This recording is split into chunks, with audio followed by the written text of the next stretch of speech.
Hello guys, today's video, pupunta pala ako Mabini, Batangas ngayon. Magna-night dive pala ako ngayon sa Batangas today. And then today din is half moon, so kaya ito yung perfect timing kapag ako ay nagna-night dive. Kasi mahina yung current pag half moon yung timing. Kaya 100% yung confidence level ko when I dive during half moon. So nag-ride ako ng jeep papuntang Poresa LRT station. So magpupura sa LRT station ako going to Buendia kasi mas mabilis yung biyahe papunta doon. Noong previous, pag nagko-commute ako going to Batangas, nag-jeep lang ako going Quiapo and then jeep going to Buendia LRT station. Pero right now, mag-LRT ako kasi para mas mabilis. Pag jeep kasi mostly nag-aantay pa ng mga pasahero, nagpupuno pa. So maraming stopover yung jeep. Kaya minsan na aalangan ako sa biyahe, sa time off. Unlike pag dito sa train, mas mabilis and then weekend, konti lang yung mga pasahero. Kaya very convenient sumakay. Hindi masyadong crowded kasi wala masyadong student. So yung endpoint pala nitong LRT is Recto Station. So right after Recto Station, so dadaan ako ng bridge going to Di Jose, LRT 1 station. So ito yung situation, kailangan maglakad ng mahaba muna papunta sa kabilang LRT station. Need kong tumawid dito sa footbridge going to Doroteo Jose LRT 1 station. Dito slightly mahaba yung pila papasok kasi connecting siya ng Recto station. So, I took elevator kasi may mga dala-dala akong gamit. Going dun sa kabilang station, papuntang south, dun sa EDSA. Ito naman going to Monumento. And then, my destination is going south. So, bababa ako ng Buendia. So, naglakad na lang ako ng stair pababa. So dito pala sa LRT 1, medyo madaming tao madalas kasi ito yung way going Taft area hanggang EDSA station. So karamihan talaga yung mga makasabay mo dito, mga pumapasok. Anong nakarating. So dito sa Hilpuyat yung pinakang main sasakayan ng mga bus going to Batangas, Lucena, and then other dun sa Cubao. Mas nearest ako dito sa Buendia kaya mostly dito ako sumasakay. Then luckily pagsakay ko ng bus, paalis na rin siya. Puno na rin yung pasahero ng bus kaya mabilis na nakalis. So perfect timing talaga yung pag-ride ko today. And then yan, may nakausap akong tatay na katabi ko. Sobrang napakabait niya. And then took selfie muna dito sa bus to making sure na legit yung evidence ko.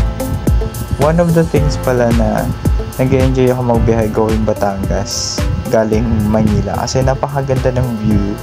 Makita mo talaga yung overlooking ng city. May mga tall buildings and then lots of cars, vehicles. So nakaka-relax and then very amazing yung situation kasi may makikita mo yung mga squatter area. So dito nga pala ako sa flyover dito sa Macares, dumaan yung bus and then napakaganda, kitang kita talaga yung entire view ng Manila, yung situation ng Manila. And then this is really one of the amazing things kasi makikita mo yung city going to province situation. So it is like parang pumupunta ka sa different dimension in just a few minutes or an hour. So dito naman dumaan sa may SLEX na road.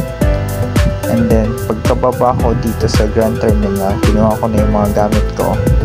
And then nagpahinga lang ako saglit. Andito na rin ako kumain ng lunch ko. So may baon din ako dito para makatipid. So normally yung baon ko is omelette na tuna and then rice. So kailangan ko ng energy. So dumating ako dito noon time na. So exactly lunch time. So, I eat for a while muna dito sa Grand Terminal. After kong kumain, pumunta na ako dun sa sakayan ng jeep going to Mabini. Dalawa pala yung ways para makarating ako dun sa diving spot ko. So, mag-ride ako ng jeep and then sasakay ako ng tricycle bago ako makarating dun sa area where ako magda-dive. So, dito sa jeep, mahigit kalahating oras yung biyahe before dun sa sakayan ng tricycle. And then, tricycle is just like 5 minutes away bago makarating ako dun sa destination ko. Sobrang nakaka-enjoy sumakay ng tricycle kasi parang sumasakay ka sa racing. Mabilis yung takbo dito pero tama lang. Tapos smooth yung daan. Kaya it's very fun and exciting yung experience kapag sumakay ng tricycle. So after that, nag-prepare ako and then ito yung view pagdating ko dito sa Mabini. Sobrang napaka-aliwalas naman yung dagat. So far so good kahit pagkatapos lang ng bagyo. So on this part, pakita nyo yung mga highlights na capture video ko during night dive.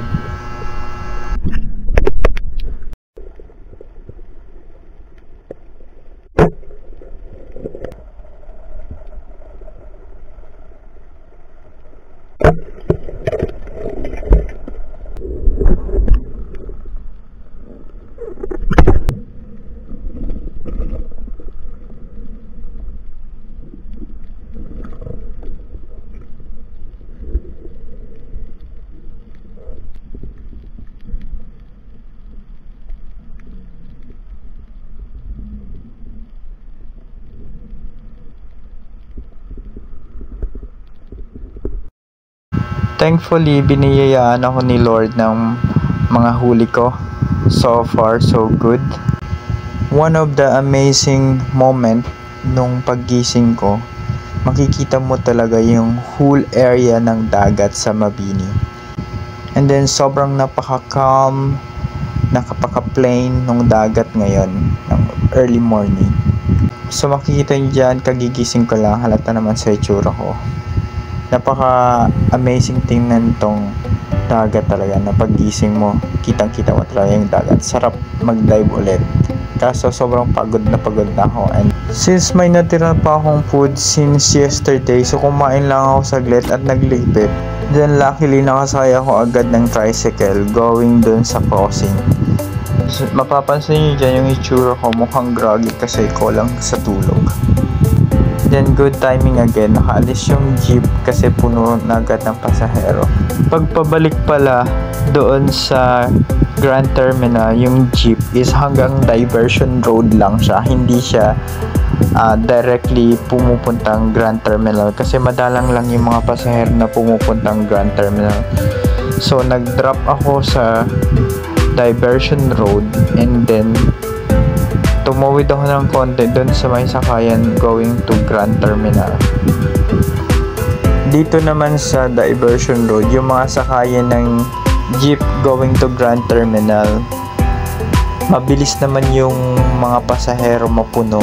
Kaya mabilis din umaalis yung jeep kasi ito talaga yung sakayan going to Grand Terminal. And then, ang tawag nitong diversion road is already Batangas City. Ang lawak ng Batangas City and marami siyang mga municipalities kaya hindi mo akalain na akala mo Batangas lang, but within the area sobrang layo-layo talaga yung mga sakayan. And then kumain muna ako ng Skyflakes kasi medyo mahaba-habang biyahe pag lumuwas ako ng Manila. So may mga dala-dala na niyo akong mga baong biscuit in case kapag gutumin. Kasi I'm avoiding na bumili-bili sa tabi-tabi kasi mas magastos yun. So ang dala ko lang na pera is eksakto lang talaga sa pamasahe ko. So nung nakarating na nga ako dito sa Buendia ulit, nagsakay na lang ako ng jeep going Quiapo kasi yung dala ko medyo mabigat na. So mas marami pa yung ice kesa dun sa isda. So pagdating ko ng Quiapo Church, sumakay ako ng Pasig Palengke. until makarating sa Santa Mesa dun sa house area ko. Today is Sunday pala, kaya maaliwalas yung biyahe, hindi masyadong matraffic at hindi masyadong matao din. So Sunday is the very best time para magbiyahe or maggala dito sa Manila kasi hindi siya masyadong matraffic. So pagdating ko sa bahay, medyo tirik yung araw ng konti. I'm so very thankful kasi nakakauwi ako ng bahay ng safe, and pagdating ko, nilinisan ko pala yung isda. Ito yung mga huli ko lahat. Overall, mas marami yung ice. Then after that, for our dinner, so yung trigger fish, grinil namin, and then on the other side, nag-steam pa kami ng veggies. So ito na yung magiging dinner namin. So thank you for watching. Hope you like my video and see you on the next one.